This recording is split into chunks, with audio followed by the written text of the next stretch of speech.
The chaos is the point. The incoming Trump administration is generating controversy, blowback, and constant press coverage, and he doesn't take office for another 2 months.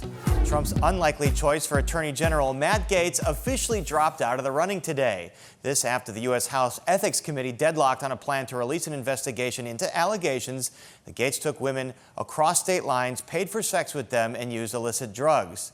In normal times, such a background would render Gaetz about as qualified to run the Department of Justice as a former head of World Wrestling Entertainment would be to run the Department of Education. Oh, wait. Now, before Gaetz dropped out, Illinois Congressman Sean Casten filed a resolution attempting to compel the full House to vote on it. Quote, the allegations against Gaetz are serious, they are credible. The House Ethics Committee has spent years conducting a thorough investigation to get to the bottom of it. This must be made available for the Senate to provide its constitutionally required advise and consent. And Illinois U.S. Senator Dick Durbin's Senate Judiciary Committee called on the FBI to release its own files on Gaetz. There's another man, totally unqualified. Yesterday, I called for the release of the House Ethics Committee report on Congressman Matt Gaetz, which he believed he could resign from Congress and keep from public review. This is a critical part of the question as to whether or not he is worthy to be the leading law enforcement official in the United States of America. I don't think he is, and many Republicans are agreeing with me. And now we know that he will not be in that position. Now it makes one wonder what else was in those reports. Some GOP senators had been warming to this pick, although Alaska Republican Lisa Murkowski had said her chamber was going to get to the bottom of it. It's to be legitimate vetting. When I say legitimate, I mean just thorough vetting that the committees do. This is our job. This is the role of advice and consent, and I think we need to embrace advice and consent with full enthusiasm. Now, will any of this even matter? Trump allies are openly calling on using recess appointments to bypass the traditional advise and consent route, apparently believing that since they won by less than 2% of the popular vote, the rules shouldn't apply to them. One has to believe Trump relishes the constant controversy, the power to back his own party into twisting themselves into knots to defend the indefensible, the expected outrage from Democrats, and the nonstop media coverage from journalists who frankly are not sure how to effectively cover this leg of the circus. For Harris or Trump voters who believe the political temperature would come down once the election passed, I've got one word for you. Ha! The thermometer is only going to go up from here. Chaos, instability, misinformation, owning the other side, and performative outrage designed to build brands and maximize engagement on social media. Those are the pillars of American politics now. Meanwhile, Americans expect a host of problems to get solved. My guess is those problems are only going to grow. And that's our opening shot. Coming up on Paris on Politics. Tonight, Matt Gaetz is out of the running for Attorney General. A local congressman weighs in. Escalation in Ukraine. We get perspective on the ground from a Chicago native. And Cook County State's Attorney Kim Foxx is reflecting on a controversial 8 years in office. Paris on Politics is next. This is Paris on Politics from Fox 32 Chicago. Welcome to Paris on Politics, where we go behind the headlines and beyond the spin. Well, Matt Gaetz will not be the next Attorney General of the United States. He faced an uphill battle anyway, but today he made clear he does not want to be a distraction to the Trump-Vance administration. This follows calls, including from Illinois elected officials, to release an ethics report into his alleged misconduct. And joining us now is one of those congressmen making those calls, suburban Representative Sean Casten. Congressman Casten, thanks for talking to us. So your reaction today to the sudden news that Matt Gaetz is dropping out of the running? Well, look, obviously I'm glad he's not going to be our next Attorney General. And this has nothing to do with Matt Gaetz as a person. These were very serious allegations in this ethics report. You know, allegations of sexual misconduct, including, but not limited to sex with a minor child. At least one. That's a really big deal. And, you know, we started this week when the Ethics Committee was planning to vote on Wednesday, getting 100 of our colleagues on a letter pushing the Ethics Committee to release that information so that the American people can know and so that the Senate can have all that information. When the Ethics Committee deadlocked and the Republicans on the committee decided not to release the information, we went to the floor, filed a privileged resolution that compels Speaker Johnson to bring that to a floor of all the House members. And then less than 24 hours later, Mr. Gaetz has stepped back from his nomination. Um, this is a small victory. We shouldn't have had to go through these efforts to keep someone like that out of the job of the highest law enforcement officer in the land. But it was necessary, and now we'll move on from here. Do you believe that more salacious details would have come out in that ethics report had it been leaked or had it been released? Well, let me be very clear. The ethics report still needs to come out. There is no office place in the world where if you were accused of doing the things that Mr. Gaetz has been accused of doing, your office would accept it if you said, well, the fact of your resignation means that we don't have to know what happened. We don't know what the future holds for Matt Gaetz. We don't know whether he was elected in Florida to serve in the next term. We don't know whether he'll carry that out. There's also precedent for this.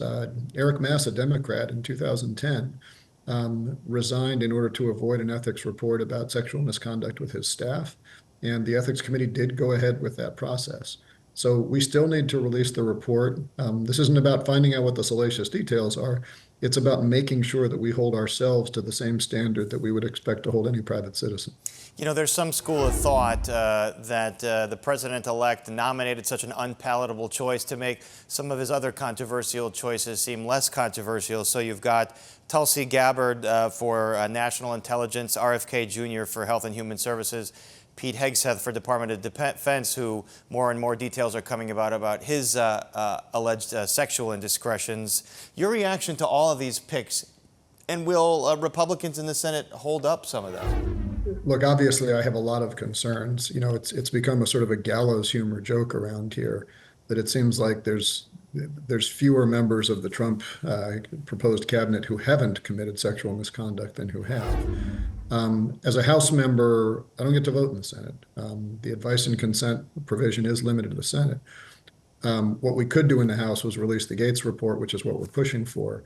There is a very significant concern among a lot of us in the House because we all remember the last time that Donald Trump was president, when he nominated someone who was accused of sexual misconduct, in that case, Brett Kavanaugh, for a Supreme Court appointment, when there were serious allegations of sexual misconduct against him, and when the Republicans in the Senate effectively stopped any serious investigation. We found out only after the fact that the FBI investigation was thwarted so that they didn't even have all the information.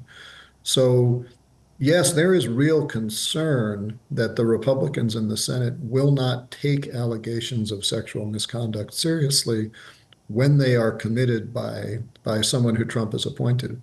And so we're going to do everything we can in the House to get the information out there where we can. But ultimately, a lot of this comes down to the character of the Republican senators. I want to shift gears a bit to foreign policy. We know that in Ukraine, missile strikes have increased. Russian President Putin has talked about perhaps a new nuclear doctrine as a result of the escalation here. The incoming Trump administration has talked about cutting a deal. They've been more favorable toward Russia. Do you think Ukrainians are going to be able to withstand this war for a whole lot longer? I'm really, really concerned about the future of Europe and of Ukraine. The Ukrainians know, Zelensky knows. Recall that, again, the last time Trump was president, Trump withheld military aid to Ukraine unless he would do him a favor in his election. I don't think we're surprised by the news that Trump wants to end this, but at a larger level, the United States has long been the defender of the post-World War II order. The idea that, like, whatever happened that led to the borders that are here today, we are going to defend a country's right to territorial integrity, and you can't simply take land by force. I think back to George H.W. Bush and what he did in the first Iraq War to make it very clear to Saddam Hussein that you cannot simply take Kuwait by force. That was a bipartisan idea. If, in fact, Donald Trump is going to signal that what Russia took by force in Ukraine they can keep, that makes all of our European allies very nervous. It makes the Taiwanese very nervous because the Chinese are watching this very closely. The people who have historically depended on the United States to be the defender of that order are now wondering whether the United States is still going to do that. I can assure you that our office will. I can assure you that Americans of good conscience, Republican and Democratic in Washington, are going to continue to push there. But these are dangerous times for global peace. And Congressman, shifting back to domestic politics, you've heard the rhetoric from the incoming administration about deputizing military assets to carry out mass deportation of undocumented immigrants. How do you believe that would play out in Chicago and Illinois? It's truly frightening. Keep in mind that the vast majority of undocumented immigrants in our country are either dreamers who came here as young people, in many cases have gone to college, served in our military, but were unable to get status. Farm workers, about 1 million farm workers a year who provide our fruits and vegetables. A huge number of them have been here for 10 years or more, and in many cases are married to an American citizen and have children who are American citizens. A very small majority of that number are people who have crossed the border illegally. There's more visa overstays, frankly. So what this means practically, if the Trump administration were to carry this out, is the massive breakup of American families, a huge disruption in our ability to have affordable crops, and a massive loss of standing for the United States in the world. I would also point out that the Congressional Budget Office a year ago said that a big part of the reason why inflation in the United States fell so much faster than it did in other countries that were also infected by global inflationary pressures was because we had such a surge of immigration to the United States. All of those jobs that were created in the United States through the work that the Biden administration did to bring manufacturing back, the IRA, the broader growth of the United States economy, inflationary pressures stayed down because immigrants were providing so many of the jobs to do that. Blocking that thing that is uniquely American, right? Welcoming immigrants to this country is, in addition to being deeply amoral, is massively inflationary. All right, Congressman Casten, a lot on your plate that you have to tackle going forward. We appreciate you joining us. Thanks very much. Coming up on Paris on Politics. A view from the ground in Ukraine from a Chicago native.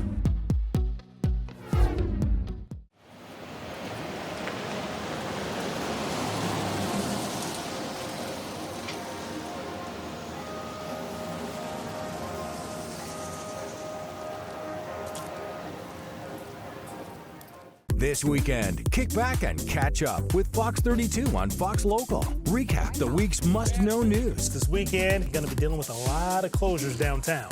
Relive Fox 32's best. He's not just coming at you, he's coming at you with something that he just caught.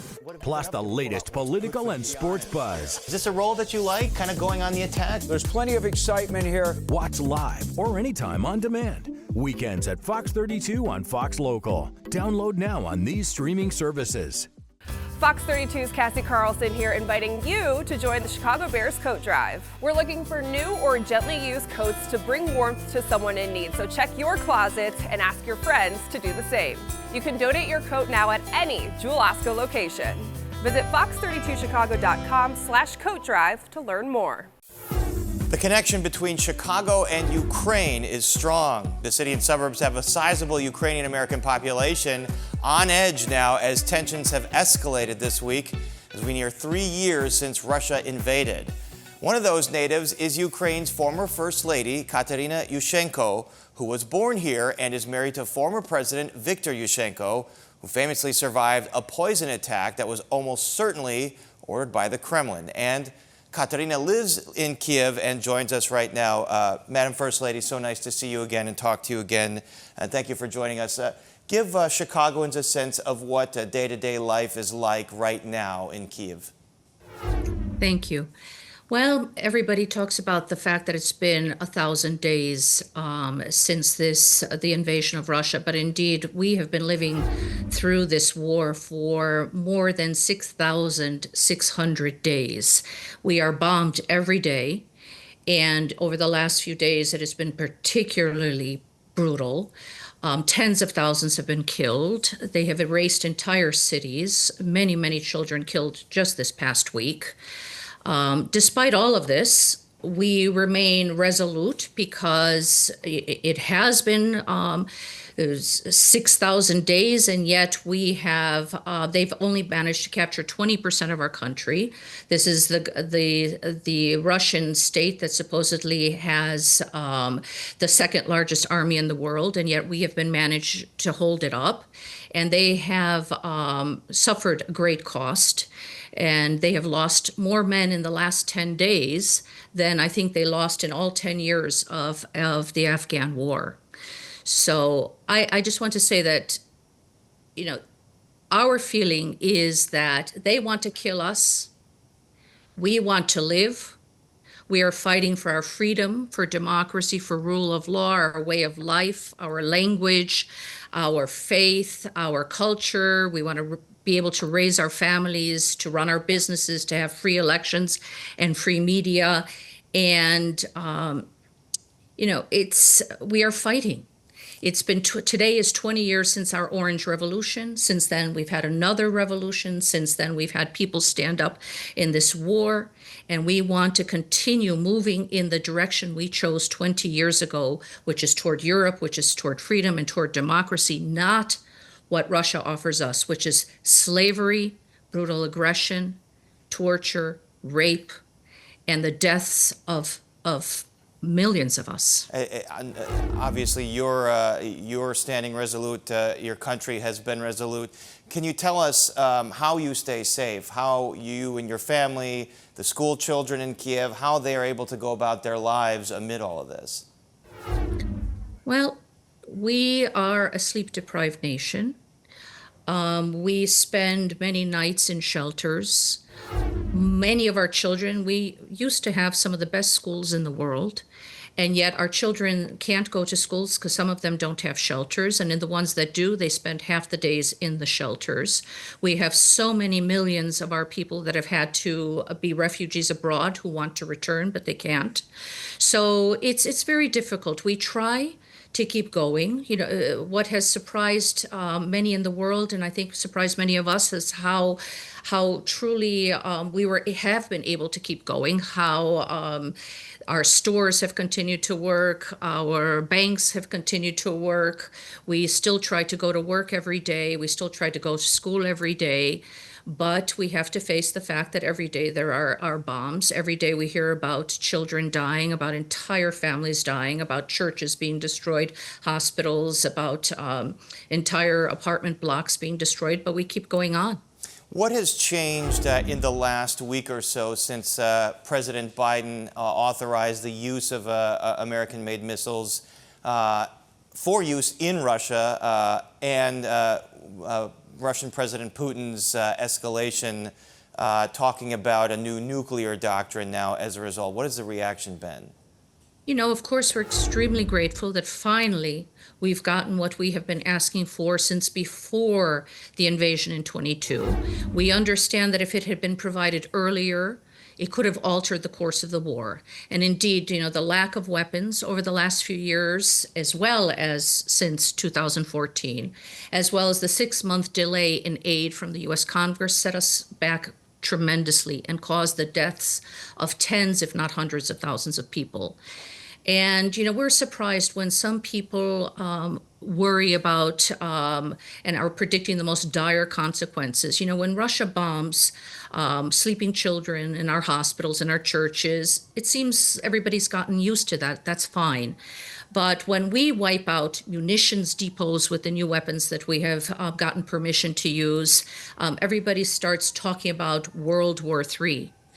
And what I would like to say is that giving arms to Ukraine will not cause World War III. It's appeasing dictators that will, because Putin has always backed down when he sees strength, but he attacks when he sees weakness and fear. And so we are grateful that now we have the opportunity to fight. Now, you follow U.S. politics very closely. Incoming President Trump has had a let's say, kinder words about Russian President Putin. He's been harder on Ukraine. Incoming Vice President-elect J.D. Vance, same thing. What is the reaction in Ukraine to the American election, and what do you believe the incoming Trump administration will mean for the conflict? You know, I think that the only other country in the world that watched the elections as closely as Americans themselves were Ukrainians. And, you know, we do hope that President Trump and his administration will stay strong in this, against this axis of evil that Russia has created with Iran, with North Korea. You know, when I still lived in the United States, I worked for the Reagan administration. And our, you could say, philosophy was peace through strength. And we fought strongly against blame America first. And, you know, so we are concerned occasionally when we hear statements from people coming into the government that they want to force Ukraine to concede territory, give up its security or its sovereignty, because we understand very well that we want peace. The world wants peace, but Putin himself does not want peace.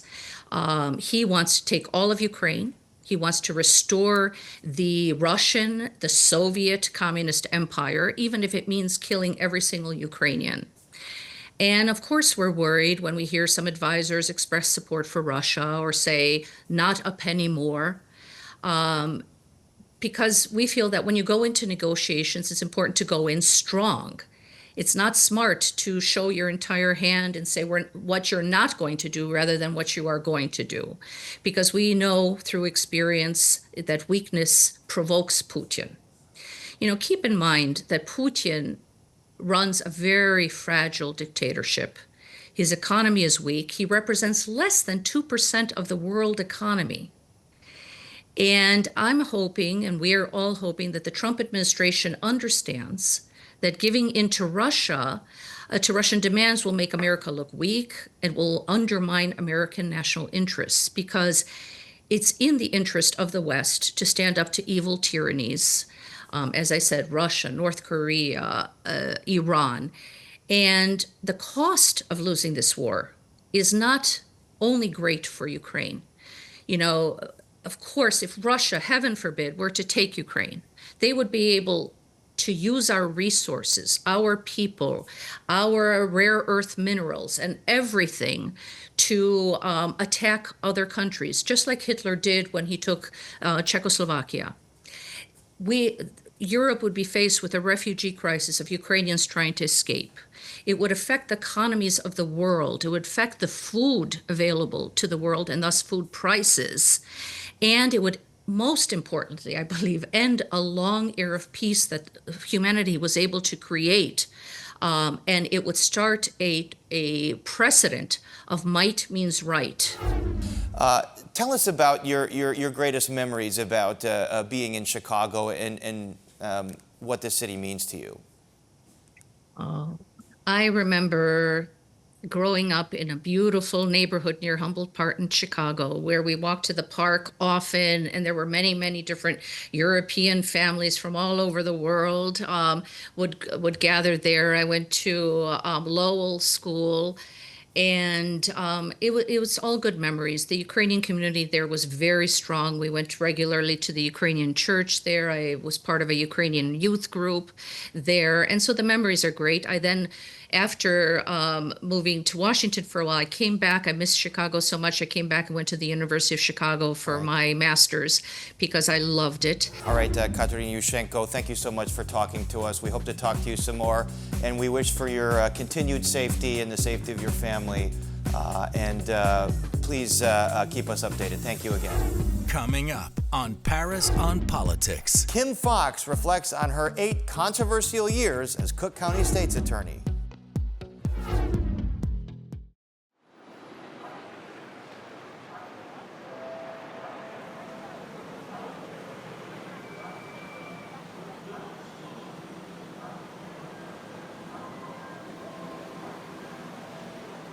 Fox Local, your smart TV source for streaming Fox 32 News. No antenna, no subscriptions. Good Day Chicago, the news at 9, and more. Thanks for waking up with us on Good Day Chicago at 7. Severe weather coverage, special events, live and unfiltered. We do still have that tornado warning in effect. At Fox 32 Favorites on demand. Is this a role that you like, kind of going on the attack? This is like the trade of the century that we're going to continue to talk about. Fox 32 on Fox Local. Download now on all major streaming platforms. The viewer in the morning really needs to have a good feeling for what it's going to be like for the rest of the day. I've got 3 kids myself, so I set out their clothes Monday through Friday, which you can do too based on our 7-day forecast. The last thing that you want to have to think about is, what is my kid going to be wearing to school? What do I need in the morning? Having grown up here, having spent about 30 years in this market predicting the weather, you not only get really familiar with the weather, but with the needs of your audience. And that's what it means to be the weather authority. The Illinois Supreme Court today issued a stunning decision to overturn the conviction of actor Jussie Smollett. His case was a flashpoint in the fiery, controversial tenure of Cook County State's Attorney Kim Foxx. Foxx is stepping down at the end of this month after 8 years on the job as newly elected State's Attorney Eileen O'Neill Burke gets ready to take over. This week, Foxx reflected on the highs and the lows with our Tia Ewing. It's been an honor and a privilege to serve, and you know, it is bittersweet. Kim Foxx took office in late 2016. A year later, Foxx became the first state's attorney to release 6 years of data detailing the outcomes of every felony case her office handled, receiving criticism for not prosecuting 5,000 cases for mostly low-level shoplifting and drug offenses, and by diverting more cases to alternative treatment programs. That critique turned to full-blown rage in the third year of her first term when the Jussie Smollett hoax took center stage. My obituary will mention Jussie Smollett makes me mad.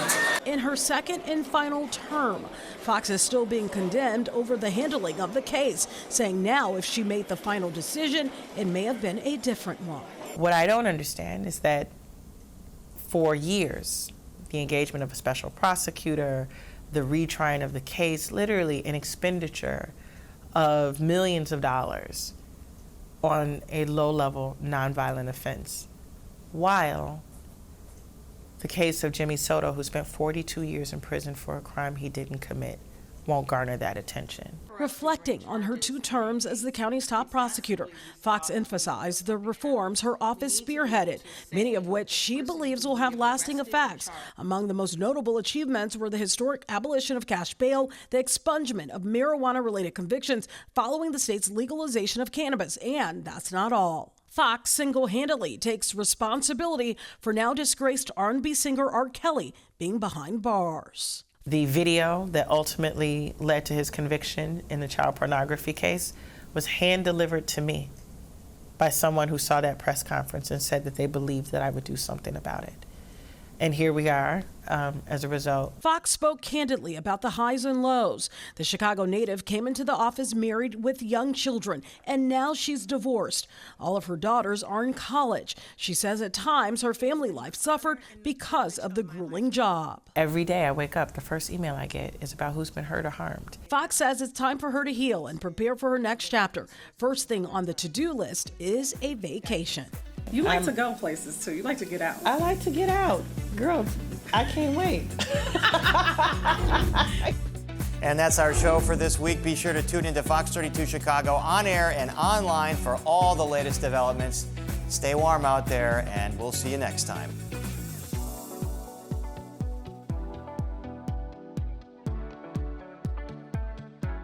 Fox 32's Cassie Carlson here, inviting you to join the Chicago Bears coat drive. We're looking for new or gently used coats to bring warmth to someone in need, so check your closet and ask your friends to do the same. You can donate your coat now at any Jewel Osco location.